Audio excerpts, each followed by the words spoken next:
Bonjour, encore une émission sur le tarot.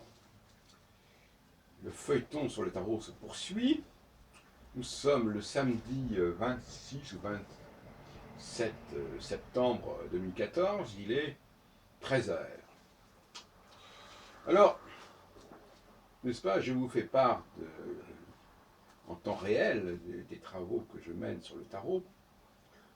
Et je suis donc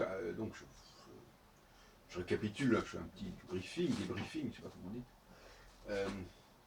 N'est-ce pas, l'idée qu'il devait y avoir initialement 24 arcanes majeures et qu'elles devaient être divisées en un certain nombre de groupes. Alors, en regardant l'organisation même des motifs, des images, je suis arrivé à l'idée qu'il devait y avoir 6 groupes de 4 cartes. Alors, je les énumère. Un groupe fondé sur les vertus cardinales, et qui a bien mis en évidence, était là, et je crois avant lui, le cours de Gébelin, à savoir la tempérance, la justice, la prudence et la force. La force qui en réalité est le courage, la fortitude. Un groupe constitué par les personnages dominants, à savoir l'empereur, l'impératrice, le pape et la papesse. Un groupe constitué des puissances célestes, avec le soleil, la lune, les étoiles, l'étoile et le jugement. Et puis, alors, ensuite, on passe à un groupe constitué de 4 cartes néfastes et qui se suivent à peu près dans l'ordre qui nous est parvenu, à savoir la mort, le diable, la maison de Dieu, et je crois qu'il y en a encore un autre, je n'arrive pas à le retrouver tout de suite, et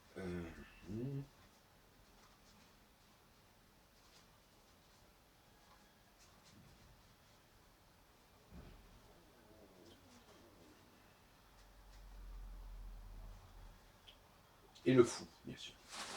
Le fou qui est un personnage harcelé par un animal et qui est en errance. Il fait conseiller un peu aux juifs errants.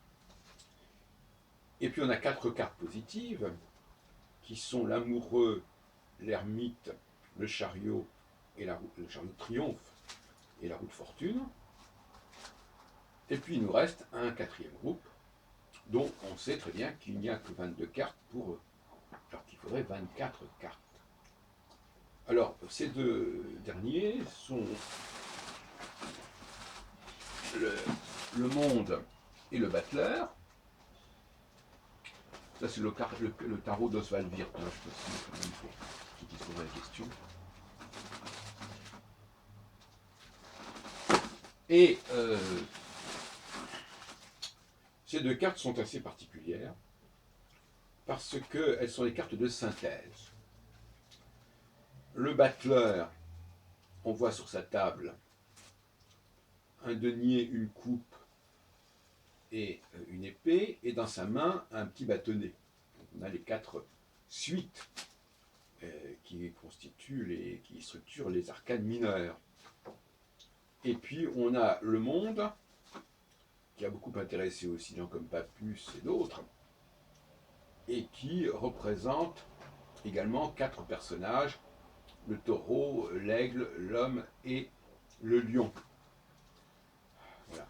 Donc c'est un 6e groupe qui est, 6 x 4, 24, qui est un groupe de synthèse et dont il manquerait deux cartes en fait.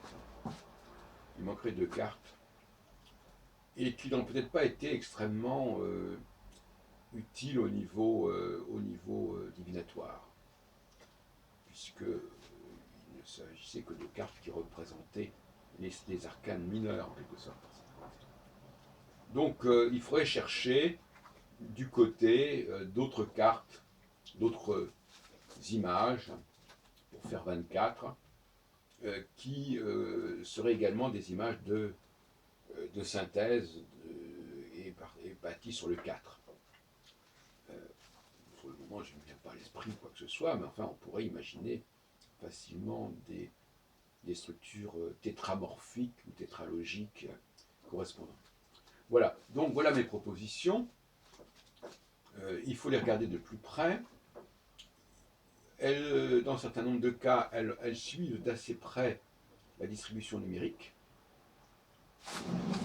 Vous noterez que les bonnes cartes se situent dans les 10 premières cartes et les mauvaises cartes se situent dans les 10 dernières cartes, si on prend un groupe de 20.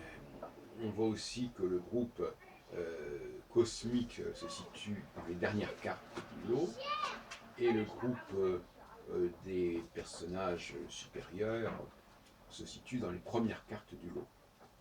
Donc on a une distribution qui est assez cohérente, avec les vertus qui, elles, sont assez réparties.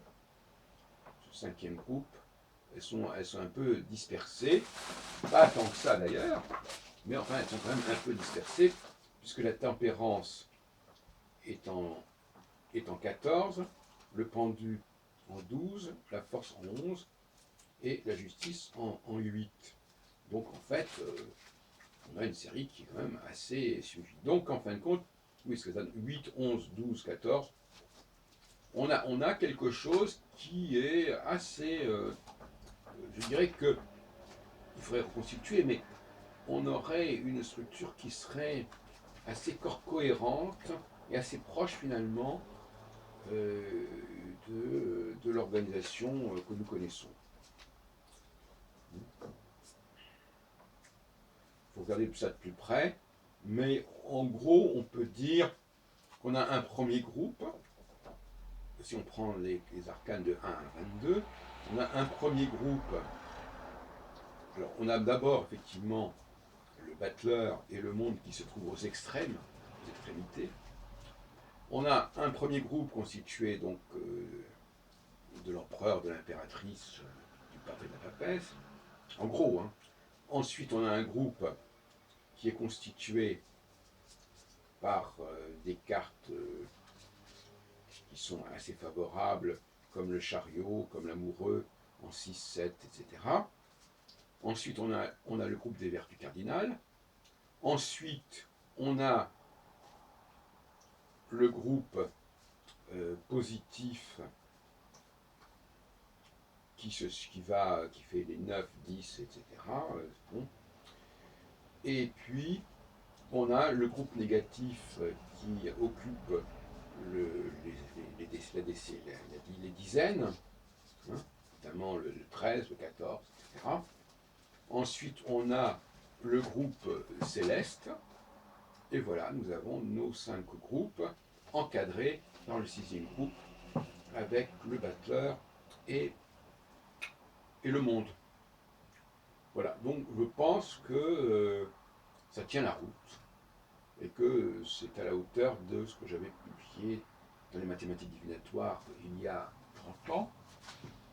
J'ai pas perdu la main et j'en suis content. Alors effectivement, le travail d'été là, à la lumière de ce que je viens de dire, est loin d'être parfait, n'est-ce pas à part la question des 4. D'abord, il n'a pas du tout déterminé l'idée qu'il fallait passer qu'il fallait constituer des groupes de 4, 6 groupes de 4. Il est resté à 22.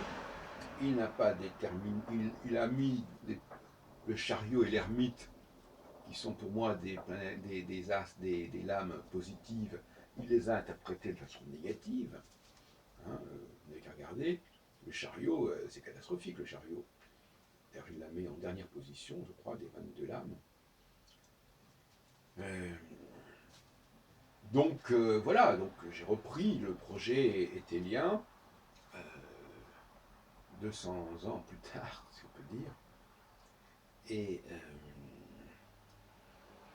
je pense que là, nous avons restitué effectivement la cohérence du système.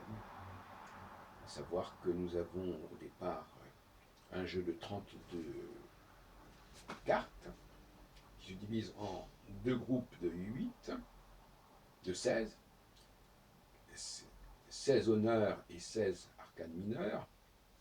Les premiers arcanes mineurs, c'est entendu, c'est-à-dire les arcanes mineurs qui vont du 7, 8, 9, 10, et les honneurs qui vont du valet, dame, roi, et puis le chevalier a été remplacé par l'as. Ensuite, on amplifie le système, ce qu'on n'a pas du tout vu était là, ce qui est assez curieux, parce que lui-même, il a travaillé d'abord sur les 32 cartes, puis sur les 78 cartes, il n'a pas vu le rapport entre les deux. Alors qu'au niveau, on voit bien qu'il y a arcane mineur, arcane majeur, et que dans les jeux de 32 cartes, on a aussi les mineurs et les majeurs. Mais là, il ne l'a pas compris. C'est pour lui.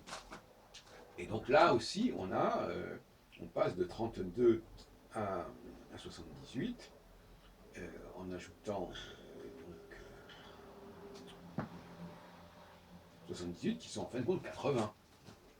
Puisque j'ai dit qu'il manquait 2 cartes. Donc 32 à 80, ça fait. Ça donne deux groupes qui sont équivalents, c'est-à-dire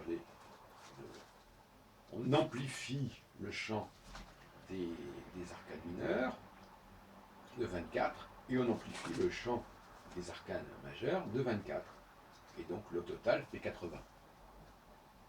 Il nous en reste 78 et je dis qu'on a déjà plus ou moins déterminé le profil robot des deux cartes qui manquaient et qui est un profil qui devait être un profil incluant donc les structures quaternaires. Voilà, merci.